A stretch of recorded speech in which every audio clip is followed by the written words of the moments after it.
Mr. Chairman, Yes, Senator Pangilinan. well, if I may, kung maaari ko sigurong yung komento is, siguro kung yung Napoles cases, nauwi dun sa halip na absuelto, kulong, baka hindi na nangyari itong mas malaking kurakot. Plunder yung mga kaso nun nakakulong na nga, pero na-absuelto, na-release ng korte, pinakawalan ng ating hudikatura. So, ang dulo nito lahat naman hudikatura So, kung maaari, maging sinyales din sa hudikatura ng taong bayan pag nakitang mabagal ang hudikatura, baka pati sila irali ng ating mga kababayan. Well said, Senator Pangilinan. Senator Bamakino is recognized. Maraming salamat, Mr. Chairman. Privilege hour. Senator Jingo Estrada is recognized. It is just a manifestation, Mr. President. I am not availing of the privilege hour. Mr. President, I cannot, in good conscience, let the remarks made earlier by our colleague, Senator Francis Pangilinan, during the Blue Ribbon Committee pass without rebuttal. His comments, while not naming us directly, were laced with insinuations, clearly aimed at me and former Senator Bong Revilla and the legal ordeals I have already faced. With due respect, such statements are not only unfair, they are malicious and utterly uncalled for. Mr. President, let me put on record. Hinarap ko po ang mga kasong isinampa sa akin. Dumaan ako sa mahabang panahon ng paglilitis, pagkakakulong, at pati na ang mabigat na stigma na idinulot nito.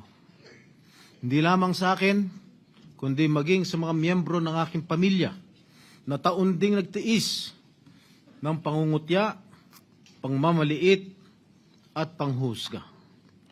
Sa huli, napatunayan na walang sapat na batayan ang mga ipinukol sa akin na mga akusasyon. Hindi ko kailanman nanaisin na pagdaanan nito ng sino man sa aking mga kasamahan dito ngayon. Mr. President, the courts have spoken with finality. To cast doubt on these decisions is not only an insult to me personally, but a dangerous affront to the judiciary. It undermines the very foundation of our justice system and erodes public trust in due process. Ginoong Pangulo, hindi ako tutol sa sinasagawang pagdinig ng Blue Ribbon Committee. Ngunit, hindi ko pahihintulutan na ang kasalukuyang issue ay gamitin upang idikit muli sa akin ang mga maling paratang at sadyang impluwensyahan ang opinyon ng publiko.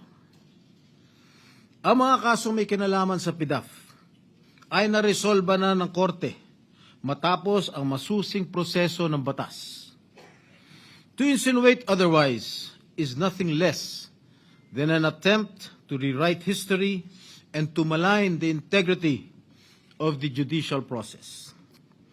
I urge my colleagues to exercise prudence, fairness, and much of all, respect. I too deserve to be heard and to defend myself, whether in this august chamber or before any court of law. I am more than ready to dismantle the baseless lies being peddled in the Blue Ribbon Committee, come hell or high water.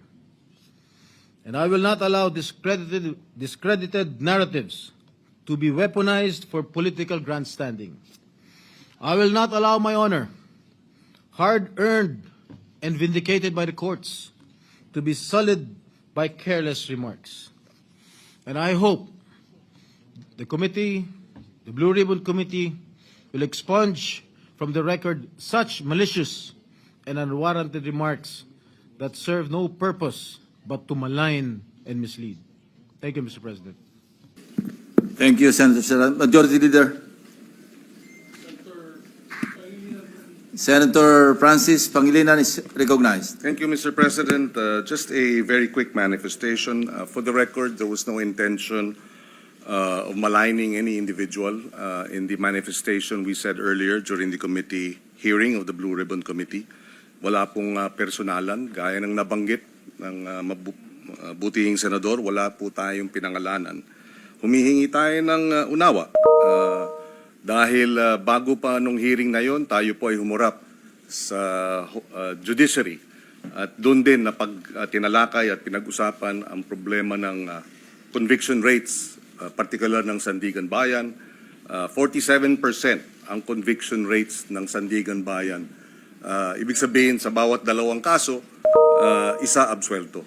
That was the context, Mr. President, of our manifestation earlier. There was no intention of maligning any senator with that manifestation. For the record, Mr. President, and again, humihingi tayo ng unawa kay Senator Jinggoy Estrada. Wala pong personalan yung ating earlier manifestation. I hope he will understand. Thank you, Senator Francis Pangilinan. President, Yes, if I you may- may respond. Ang sabi po ni Senator Pangilinan, wala ho siyang binanggit na pangalan.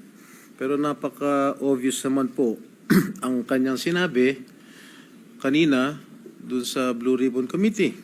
Ang sabi niya, if I may quote, well, if I may, kung maaari ko siguro ikomento, is siguro kung yung Napoles cases inauwi doon, halip na absuelto, kulong. Baka hindi na nangyari itong mas malaking kurakot. Those were the words of Senator Kiko Pangilinan. Sino ba ang pinatatamaan niya? Sino ba ang pinatatamaan mo? Di ba? It's very obvious that I was being alluded to. Remember, Mr. Senator Pangilinan, that I was acquitted by the court.